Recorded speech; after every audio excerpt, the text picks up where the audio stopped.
वालिद की मौत किसी भी फर्द की ज़िंदगी का वो सानिया होता है जो वो कभी भूल नहीं पाता। ऐसा ही रोनाल्ड रांस मालेट के साथ हुआ, जो 10 साल की उम्र में वालिद से महरूम हो गए थे, और इस सानिया ने उन्हें ऐसा साइंसदान बना दिया जो टाइम ट्रेवल को यकीनी बनाने के लिए बरसों से काम कर रहा है। रोनाल्ड मालेट 1945 में अमरीकी रियासत पेंसिल्वानिया में पैदा हुए और बचपन से ही वो अपने वालिद के बहुत करीब थे। 1955 में जब रोनाल्ड मालेट के वालिद बॉयड मालेट 33 साल की उम्र में हार्ट अटैक के बेस अचानक इंतकाल कर गए, इस वाक़े ने रोनाल्ड मालेट की ज़िंदगी को बदल दिया। 11 साल की उम्र में रोनाल्ड मालेट ने H.G. वेल्स की किताब द टाइम मशीन को पढ़ा और इसके बाद उन्होंने अपने वालिद को माजी में जाकर बचाने के लिए टाइम मशीन बनाने का फैसला किया। अपने वालिद के सामान की मदद से उन्होंने किताब जैसी टाइम मशीन भी तैयार कर ली, जो कारआमद तो नहीं थी, मगर वो अपने ख्याल से पीछे नहीं हटे। इसी ख्याल को मद्देनज़र रख कर उन्होंने तालीमी शोबे को मुंतखब किया और फिज़िक्स में PhD डिग्री हासिल की और कनेक्टिकट यूनिवर्सिटी के प्रोफेसर बन गए। 5 दहाइयों से ज़्यादा अरसे से वो टाइम मशीन की तैयारी पर काम कर रहे हैं। इस अरसे में उन्होंने टाइम मशीन बनाने की कोशिशों से मुंह नहीं मोड़ा और उनके तहकीकी काम की बुनियाद आइंस्टाइन का अमूमी इजाफियत का नज़रिया है, जिसमें स्पेस और टाइम को मद्देनज़र रखा गया था। मगर तालीमी कामयाबियों के बावजूद वो अरसे तक अवामी सतह पर टाइम ट्रेवल पर बात नहीं कर सके।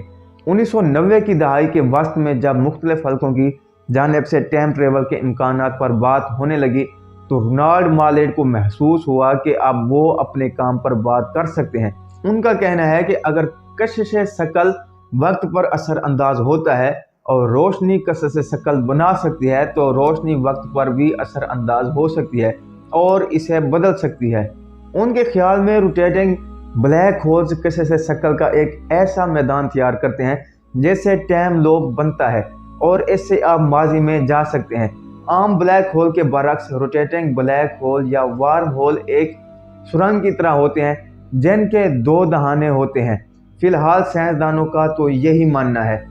रोनाल्ड मालेट ने एक डिवाइस रिंग लेज़र तैयार की है और उनका कहना है कि इसकी लाइट के ज़रिए वक्त पर असर अंदाज होना मुमकिन है।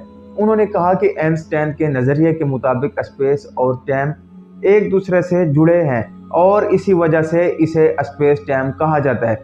तो अगर ब्लैक होल घूमता है तो बुनियादी तौर पर वो वक्त में घूम रहा है। चूँकि हमारी कहकशां में ब्लैक होल्स की तादाद बहुत कम है, तो रोनाल्ड मालेट के ख्याल में रिंग लेज़र के ज़रिए वो इसका मुतबादिल दरियाफ्त कर सकते हैं। मगर इस तरह की टाइम मशीन का हुजूम भी बहुत बड़ा होगा और वो खुद भी तस्लीम करते हैं कि इस मकसद के लिए बहुत ज़्यादा तवानाई की ज़रूरत होगी। उन्होंने कहा कि अभी वो नहीं जानते कि ये टाइम मशीन कितनी बड़ी होगी, बस ये कह सकता हूँ कि वो मशीन बड़ी होगी। इसके लिए बहुत ज़्यादा सरमाया की भी ज़रूरत है, जिसके हसूल के बाद भी अगर रोनाल्ड मालेट अपने नज़रिए को अमली शक्ल दे दें तो वो माजी में ज़्यादा पीछे सफ़र नहीं कर सकेंगे। उनके अपने तहकीकी काम और नज़रिए के मुताबिक ऐसा कोई इम्कान नहीं कि वो 1955 में वापस जा सकें। तो ये जानने के बाद वो क्या महसूस करते हैं, इनके अपने अल्फाज में, ये मेरे लिए अफसोसनाक ज़रूर है मगर अलमिया नहीं, क्योंकि मुझे वो छोटा बच्चा याद है जो टाइम मशीन की तैयारी का ख्वाब देखता था। अब मैंने ये जान लिया है कि ऐसा कैसे मुमकिन है। उन्होंने कहा कि इस टाइम मशीन से हमारे सियारे की ज़िंदगी के हवाले से मुतअद्दिद मौक़े छुपे हैं, जैसे कब कोई ज़ल्ज़ला या सुनामी आने वाला है या कोविड की वबा के लिए वैक्सीन और अद्वियात कौन सी हैं। ये मुस्तकबिल से माजी में जाकर बताना मुमकिन होगा। उनका कहना था कि मैंने इम्कानात का दरवाज़ा खोल दिया है और मुझे यकीन है कि मेरे वालिद को इस पर फ़ख्र होगा। दोस्तों, आप इस फैक्ट के बारे में क्या कहना चाहते हैं, हमें कमेंट सेक्शन में ज़रूर बताइएगा।